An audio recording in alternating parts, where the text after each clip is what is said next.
Shout out mga kadiskarte. Alas 5 na ng hapon. Ayan yung truck natin. Nakapila tayo for washing. Ayan o. Patras tayo doon mamaya. Pangatlo pa tayo doon sa nakasalang. 4 days na tayong straight duty. Kaya yan. Kahit 6 days pa, kahit 7 days pa.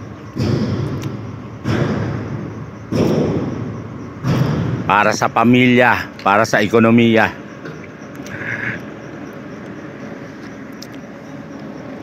Ayan po, palubog na ang araw.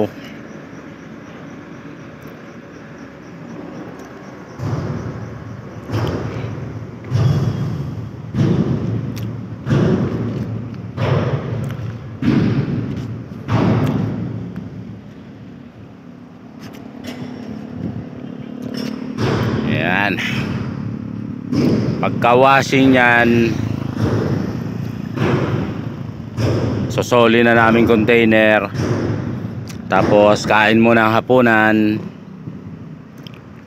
At mag break time muna saglit. Tapos night duty na uli. Night duty naman. Ganun lang. Araw-araw sipag lang. Shout out mga kadiskarte. Ingat tayo lagi sa biyahe.